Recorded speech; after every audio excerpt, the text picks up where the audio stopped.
नमस्कार दोस्तों, यूपीएससी विद्याई की दुनिया में आप लोगों का स्वागत है। तो कैसे हैं आप लोग? आशा करता हूं आप लोग ठीक होंगे। तो वीडियो स्टार्ट करते हैं बिना किसी देरी के।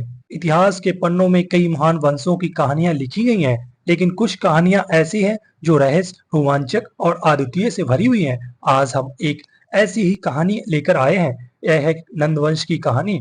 नंदवंश भारत के इतिहास में एक ऐसा वंश था जिसे मगध साम्राज्य को अपने सर्वोच्च शिखर पर पहुंचाया और पूरे उत्तर भारत को एकजुट किया। नंदवंश ने एक साधारण शुरुआत से उठकर पूरे महाजनपदों पर अपना प्रभुत्व स्थापित किया और अपने समय में सबसे शक्तिशाली राज्य की नींव रखी।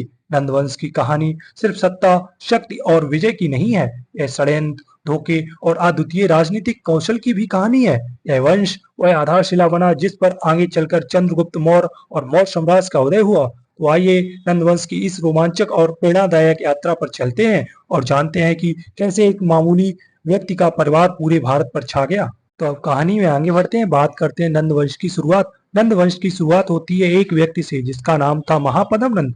महापद्म नंद का जन्म एक साधारण परिवार में हुआ था। उनके पिता एक शूद्र थे। इस जात के कारण उन्हें समाज में सम्मान नहीं मिला, लेकिन महापद्म नंद ने इस असमानता को अपनी कमजोरी नहीं बनने दिया, बल्कि इसे अपनी ताकत बना लिया। महापद्म नंद के बारे में कहा जाता है कि उन्हें अपनी प्रतिभा और ताकत से मगध की राजधानी में अपनी जगह बनाई। उस समय मगध पर शिशुनाग वंश का शासन था, लेकिन शिशुनाग वंश के अंतर्गत राजा कमजोर और सत्ता के भूखे थे। महापद्म नंद ने इस अवसर का फायदा उठाते हुए शिशुनाग वंश का अंत कर दिया और खुद को मगध का राजा घोषित कर दिया। तो अब बात करते हैं महापद्म नंद का शासन और साम्राज्य विस्तार। महापद्म नंद ने मगध साम्राज्य को विस्तार देने में कोई कसर नहीं छोड़ी। वे एक कुशल योद्धा और प्रशासक थे। उनका एक ही उद्देश्य था, पूरे भारत को एकजुट करना और मगध को सबसे शक्तिशाली साम्राज्य बनाना। इस उद्देश्य को पाने के लिए महापद्म नंद ने लगातार युद्ध लड़े और कई महाजनपदों को अपने साम्राज्य में मिला लिया। कहा जाता है कि महापद्म नंद ने 16 महाजनपदों में से अधिकतर को जीत लिया था, जिससे मगध एक विशाल साम्राज्य बन गया। महापद्म नंद के समय में मगध की सीमाएं उत्तर भारत के अधिकांश हिस्सों में फैल चुकी थी।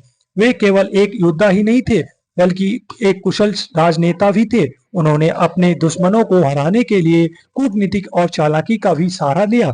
उनके शासन में मगध न केवल सैन्य दृष्टि से बल्कि आर्थिक और सांस्कृतिक दृष्टि से भी समृद्ध था। तो बात करते हैं नंदवंश की शक्ति और संपत्ति। नंदवंश के शासनकाल में मगध न केवल सैन्य शक्ति के लिए बल्कि अपनी संपत्ति और समृद्धि के लिए भी प्रसिद्ध था। कहा जाता है कि नंदवंश के खजाने में इतनी संपत्ति थी कि उसे गिनने के लिए महीनों का समय लग जाता था। यह संपत्ति विभिन्न स्रोतों से आती थी, जैसे व्यापार, कर, विजय और भूमि कर से।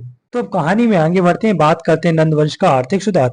नंदवंश के शासनकाल में कई आर्थिक सुधार किए गए, जिससे राज्य की संपत्ति और राजस्व में बढ़ोतरी हुई। महापद्म नंद और उसके उत्तराधिकारियों ने राजस्व संग्रह की एक सुसंगठित प्रणाली स्थापित की। उन्होंने भूमि कर, व्यापार कर और अन्य करों को लागू किया, जिससे राज्य का खजाना बढ़ता रहा। नंदवंश के पास इतनी अधिक संपत्ति थी कि यह कहा जाता है कि उसके पास लाखों हथियारों का खजाना था, जिस पर सोने और चांदी के सिक्कों का ढेर लगा हुआ था।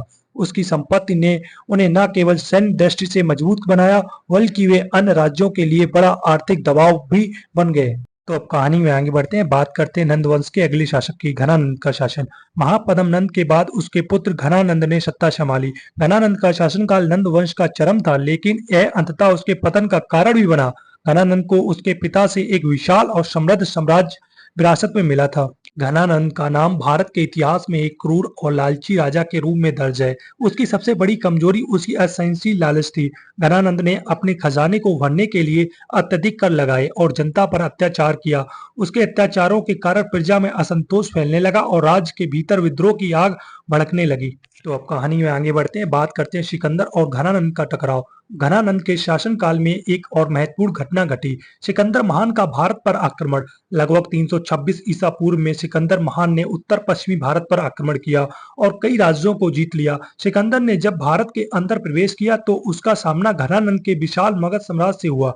कहा जाता है कि सिकंदर को जब घनानंद की विशाल सेना और अपार संपत्ति के बारे में पता चला तो वह घनानंद से मिलने के लिए उत्सुक हुआ, लेकिन घनानंद ने सिकंदर को तुच्छ समझकर उसकी महत्वाकांक्षाओं का मजाक उड़ाया। इस घटना से सिकंदर और घनानंद के बीच टकराव होने की संभावना बन गई, लेकिन सिकंदर की सेना इस विशाल साम्राज्य के लड़ने के लिए तैयार नहीं थी।